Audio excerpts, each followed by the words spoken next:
सबसे पहले बात करेंगे देहरादून से बड़ी खबर की। ग्लोबल इन्वेस्टर समिट को लेकर ये बड़ी खबर है, जहां सभी तैयारियां पूरी कर ली गई हैं। ये बड़ी खबर आपको बता रहे हैं, ग्लोबल इन्वेस्टर्स समिट से जुड़ी हुई ये बड़ी खबर है, जहां पर सभी तैयारियां जो है वो पूरी कर ली गई है कार्यक्रम को लेकर। और कल से एफआरआई में ग्लोबल इन्वेस्टर्स समिट होनी है। कल प्रधानमंत्री नरेंद्र मोदी देहरादून पहुंचेंगे। पीएम मोदी इन्वेस्टर समिट का उद्घाटन करने वाले हैं। बड़ी खबर आपको बता रहे हैं, आज दोपहर से ही इन्वेस्टर्स देहरादून पहुंचने लगेंगे। करीब 4000 इन्वेस्टर्स के पहुंचने की उम्मीद जताई जा रही है।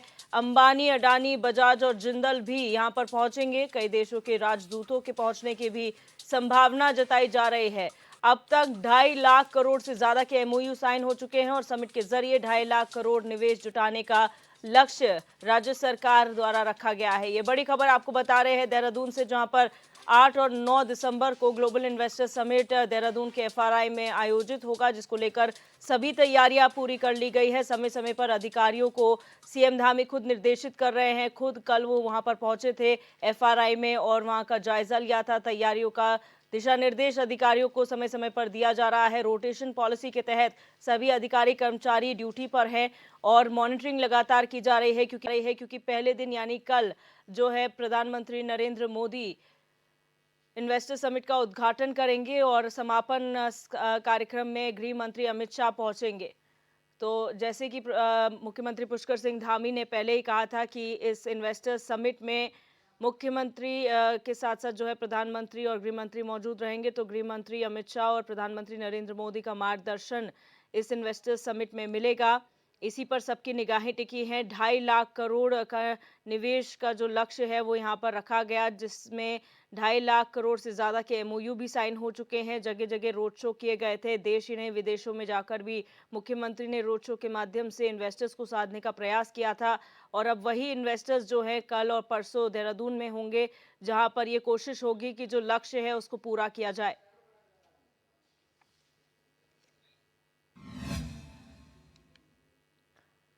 और हमारे ब्यूरो चीफ रोहित विक्रम सिंह हमारे साथ फॉरेस्ट रिसर्च इंस्टीट्यूट से लाइव जुड़े हुए हैं। रोहित, जिस तरीके से लगातार तैयारियां चल रही है, अंतिम रूप दे दिया गया है, इस वक्त क्या कार्रवाई वहां पर चल रही है और आज जिस तरह से कहा जा रहा है इन्वेस्टर्स आएंगे, तो क्या पूरी प्रक्रिया रहेगी?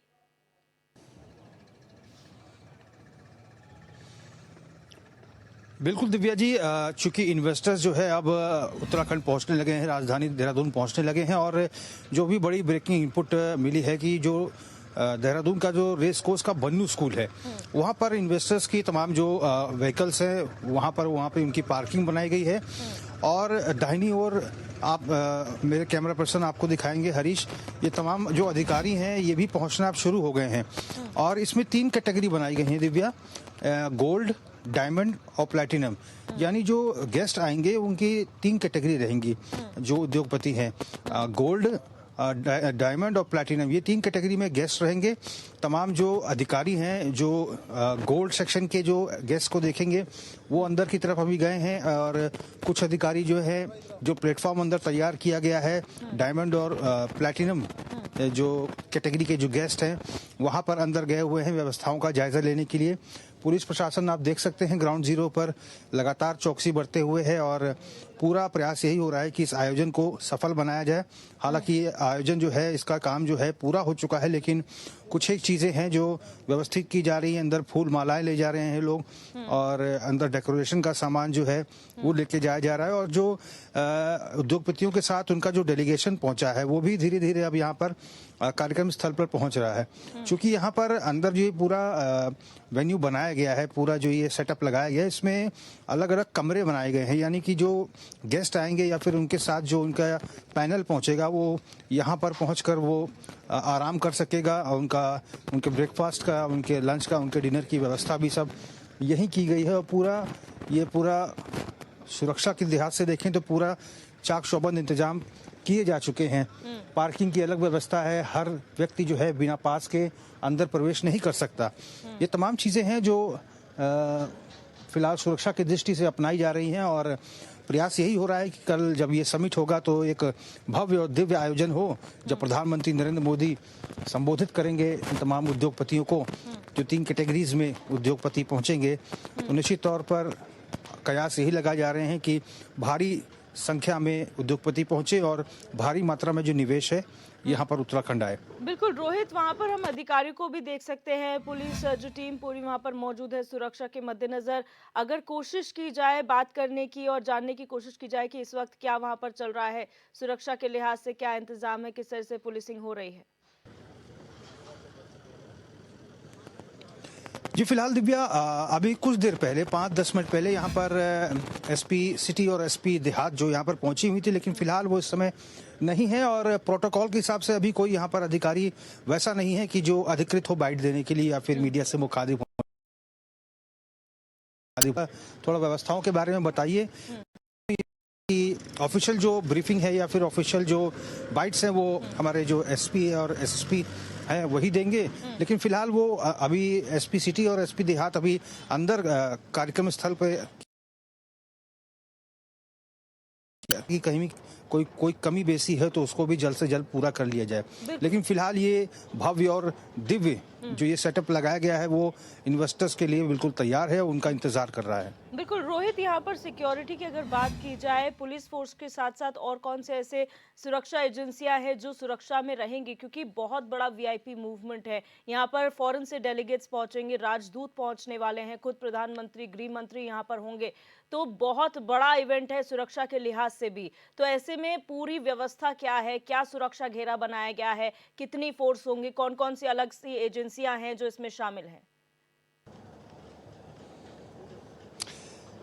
देखिए दिव्या, चूंकि अभी तो फिलहाल जो सुरक्षा व्यवस्था है ये पुलिस प्रशासन देख रही है, लेकिन जब कल का जो आयोजन होगा उस समय जो पूरी सुरक्षा व्यवस्था या फिर पूरा जो कार्यक्रम का जो सुरक्षा की जो बागडोर है वो एसपीजी कमांडोज के हाथों में होगी और पीएससी की जो तमाम जो बटालियंस हैं वो भी अलग अलग, जो कि एफआरआई में बहुत सारे गेट्स हैं, अंदर प्रवेश द्वार बहुत सारे हैं, अलग अलग जगह पे इनको डिप्लॉय किया जाएगा। पुलिस प्रशासन जो है बाहरी हिस्से की पूरी निगरानी करेगा और बाकी जो कमांडोज हैं वो अंदर पूरा पल पल की अपडेट लेंगे, या फिर सीआईएसएफ के कमांडोज होंगे, आईटीबीपी के जवान भी यहाँ पर तैनात होंगे।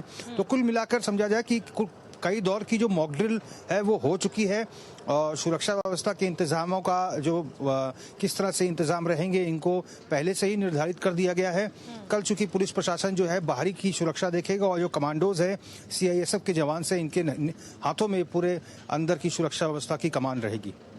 अच्छा रोहित, सुरक्षा की बात आई तो यहाँ पर जब राज्य स्थापना दिवस हुआ था, राष्ट्रपति का यहाँ पर आगमन हुआ था, उस वक्त हमने देखा पुलिस लाइन में सभी पुलिस फोर्स तैनात थी।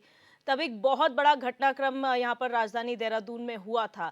इसके मद्देनजर क्या ऐसी जगहों पर जो बहुत संवेदनशील है इन आपराधिक घटनाओं के मामले से, वहां पर भी पुलिस की तैनाती होगी? क्योंकि कोई भी जगह ऐसी छूटनी नहीं चाहिए जहां पर निगाहें हटी और दुर्घटना घटी वाला हिसाब हो जाए। देखिए, चूंकि उस घटना से पुलिस प्रशासन ने काफी सीख ली है और चूंकि पुलिस प्रशासन ने अंदर की व्यवस्था के लिए टीमों का गठन तो किया ही है, उसके साथ ही शहर का जो लॉ एंड ऑर्डर है वो किसी तरह से ना बिगड़े, जिसके लिए पूरी जो इंतजामात हैं वो कर लिए गए हैं। जगह जगह जो है जो उनके अधिकारी हैं पुलिस प्रशासन के, उनको ड्यूटीज सुनिश्चित कर दी गई हैं, अलग अलग जोन के हिसाब से सबको ड्यूटीज बांट दी गई हैं। हर चौकी को, हर थाने को अलर्ट मोड पर रखने के निर्देश यहाँ पर उच्चाधिकारी द्वारा दे दिए गए हैं ताकि इस प्रकार की जो घटना घटी है बीते दिनों उसकी पुनरावृत्ति ना हो। लेकिन फिलहाल अभी यहाँ का नजारा दिव्या ऐसा ही है कि अभी लगातार जो है गेस्ट जो है फिलहाल अभी कोई वैसा बड़ा गेस्ट तो नहीं आया है, लेकिन उनकी जो साथ में उनकी जो टीमें आई हुई हैं वो धीरे धीरे यहाँ पर पहुंच रही हैं और अंदर हम देख सकते हैं कि जो ये इलेक्ट्रिक व्हीकल्स हैं वो अपने लगेज के साथ ये लोग जा रहे हैं और जहाँ जहाँ इनको कंपनियां आवंटित किए गए हैं वहाँ पर फिलहाल इनको विश्राम करने के लिए कहा गया है और बहुत जल्द संभवतः दोपहर के आसपास तक तो तमाम उद्योगपति हैं वो यहाँ पर पहुंच जाएंगे। और जैसे बीते रोज मुख्यमंत्री पुष्कर सिंह धामी ने कई दौरे जो है यहाँ पर किए थे, तो आज दिन में भी मुख्यमंत्री का दौरा यहाँ प्रस्तावित होगा। तमाम जो तैयारियां हैं उनका जायजा लेने सीएम पहुंचेंगे। बिल्कुल, स्टे का अरेंजमेंट की अगर बात की जाए, जब तैयारियां एफआरआई में हो रही हैं, क्या स्टे के लिए एफआरआई के बाहर भी अरेंजमेंट्स किए गए हैं? जो बड़े होटल्स हैं वहाँ की बुकिंग्स हुई हैं? क्योंकि मेन राजपुर रोड ऐसा एरिया है जहाँ पर पॉश होटल्स हैं, 4 स्टार होटल्स हैं, तो ऐसे में क्या उन एरियाज को भी चिन्हित किया गया है या फिर सिर्फ एफआरआई के एरिया में ही आप लोग स्टे का अरेंजमेंट किए हैं? जी, फिलहाल जो कल और परसों का जो आयोजन रहेगा, चूंकि कुछ कुछ देर का यहाँ पर कार्यक्रम में ब्रेक दिया जाएगा, जिस दौरान वो तमाम जो गेस्ट रहेंगे वो सुबह का ब्रेकफास्ट, दोपहर का लंच और रात का डिनर करेंगे। वो व्यवस्थाएं वो यहीं पे रहेंगी। बहुत सारे हालांकि जो होटल्स हैं उनको भी लिया गया है और वहाँ पर भी तमाम उद्योगपतियों को रुकवाया जा रहा है। यहाँ फिलहाल जो है यहाँ टेम्परेरी व्यवस्था रहेगी कि यहाँ पर अगर किसी को रिफ्रेश होना है, किसी को विश्राम करना है, किसी को नाश्ता करना है, खाना खाना है, उस प्रकार की व्यवस्थाएं जो है यहाँ पर की गई हैं। बीते रोज सीएम पुष्कर सिंह धामी ने तमाम व्यवस्थाओं का जायजा भी लिया था। तो डीजीपी अभिनव कुमार भी थे, गढ़वाल कमिश्नर वीरेंद्र शंकर पांडे भी थे, प्रमुख सचिव राधा रतूड़ी भी थी। मुख्यमंत्री खुद तमाम जो तैयारियां हैं उसकी मॉनिटरिंग कर रहे थे। कितना अंदर का सेटअप तैयार हुआ है वो सारी चीजें सीएम ने कल देखी हैं। लगभग 100% के लगभग काम अंदर का पूरा हो चुका है और फिलहाल जो वीआईपीज के साथ जो गेस्ट आए हुए हैं उनको अब धीरे धीरे अंदर की तरफ भेजा जा रहा है। अच्छा, गेस्ट लिस्ट की अगर बात की जाए तो जो डेलीगेट्स बाहर से आ रहे हैं या जो इन्वेस्टर्स आ रहे हैं, उनके अलावा क्या प्रदेश के अंदर के जो राजनीतिक लोग हैं, विपक्ष है, या इनको भी इनविटेशन दिया गया है? क्योंकि कई बार ऐसा होता है कि बाहर से बैठे विपक्ष खाली आरोप प्रत्यारोप करता है, लेकिन क्या इस इन्वेस्टर समिट में उनको हिस्सा बनने का मौका मिल रहा है या फिर अभी उन्हें बाहर रखा गया है? जी देखिए, ये एक प्रोटोकॉल के तहत एक राजनीतिक दस्तूर भी होता है कि जो प्रमुख विपक्षी दल के जो तमाम बड़े नेता हैं उनको भी न्योता दिया जाता है और इसी का अनुपालन करते हुए सरकार की तरफ से ऐसे बड़े नेताओं को भी न्योता दिया गया है। निश्चित तौर पर वो भी कल पहुंचेंगे और जिस तरह का सरकार ने तैयारियां की हैं, सरकार बिल्कुल चाहेगी, क्योंकि आरोप प्रत्यारोप भी इस इवेंट को लेकर लगातार होते रहे हैं और ऐसे में जब कल विपक्ष के तमाम जो नेता रहेंगे और प्रधानमंत्री नरेंद्र मोदी जब संबोधित करेंगे और जो इन्वेस्टमेंट जो है उत्तराखंड की ओर आ रहा है उसको सरकार भी चाहेगी कि विपक्ष के नेता लोग भी देखें कि कितनी कड़ी मशक्कत की गई है सरकार के द्वारा इन्वेस्टमेंट को जो है उत्तराखंड लाने के लिए। बिल्कुल रोहित, बहुत शुक्रिया हमारे साथ जुड़ने के लिए और तमाम जानकारी साझा करने के लिए।